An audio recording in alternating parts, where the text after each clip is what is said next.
దేవుని బిడ్డలారా, సమాధానం లేకుండా మనం జీవించేవారిగా ఉంటున్నాం. సమాధానంగా ఉండాలి. ఆప్యాయతగా మనం మాట్లాడాలి. దేవుని ప్రేమ చూపించినప్పుడు అమ్మ మీరు ప్రార్థనకు వెళ్తారు కదా అనేవారుగా ఉంటారు. తెలుసుకుంటాడు మన ప్రేమను బట్టి, మన సమాధానాన్ని బట్టి, మన ఆప్యాయతను బట్టి మన గురించి తెలుసుకునేవారుగా ఉంటారు. దేవుని బిడ్డలు మీరు ప్రార్థనకు వెళ్తారు కదా, అందుకని మీరు దేవుని ప్రేమ చూపిస్తున్నారు. అంటే దేవుని ప్రేమ, దేవుని నమ్ముకుంటే ఎంతగా ప్రేమిస్తారా, ఇంతగా ఉంటారా అని ఎదుటి వారు కూడా వాడు ప్రార్థనకి ఎన్నడూ కూడా వెళ్ళకపోయినా నీ మాటల బట్టి, నీ ప్రవర్తన బట్టి, నీ ఆలోచనను బట్టి ఎదుటివాడు మారేవాడిగా ఉంటాడు. దేవుని బిడ్డలారా, ఇప్పుడే మనం ఆదివారం వచ్చిందనుకోండి, ప్రార్థనకి వెళ్ళి వస్తాము. ఇంటికి వచ్చిన దగ్గర ఏదో ఒక చిన్న సమస్య దగ్గర గొడవలు వస్తూ ఉంటాయి.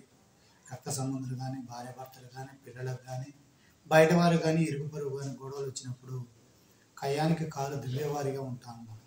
దేవుని బిడ్డలారా, అయినా కూడా దేవుని ప్రేమ మనం చూపించలేము. అదేంటి, ఉదయం దగ్గర నుంచి ప్రార్థనకేగా వెళ్ళొచ్చింది అనిపించుకుంటాం. అలా ఉంటుంది మన ప్రార్థన.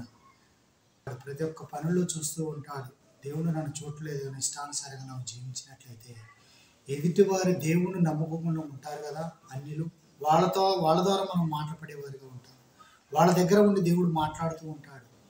అరే నువ్వు ప్రార్థనకు వెళ్తావు కదరా, ఏదైనా అలా ప్రవర్తిస్తున్నావు, అలా మాట్లాడుతున్నావు, అపవిత్రం చేసుకున్నావు, ఏదైనా నీ హృదయాన్ని, నీ నోరుని కంట్రోల్ లేకుండా మాట్లాడుతున్నావు, చాలా జాగ్రత్తగా ఉన్నావు. దేవుణ్ణి నువ్వు కూడా, నువ్వు నమ్ముకున్న దేవుడు యథార్థవంతుడురా, ఏ పాపం లేనివాడురా, నీతిమంతుడురా, నువ్వెందుకు దేవుణ్ణి దూషించేవారిగా ఉంటున్నావు, దేవుణ్ణి అవమానపరిచేవారిగా ఉంటున్నావు, ఈ లోకానుసారంగా మాట్లాడటం తగదండి, కరెక్ట్ కాదు అని ఎదుటివారు దగ్గర ఉండి దేవుడు మనల్ని కలగజేస్తూ ఉంటాడు.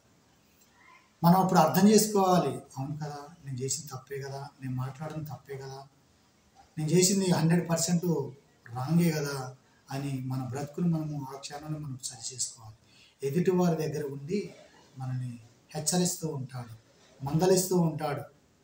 దేవుని బిడ్డలారా, ఆ మందలించినప్పటికీ ఆ మందలింపుకి మనం ఏం చేయాలి, లోబడాలి. మన బ్రతుకులు మార్చుకోవాలి.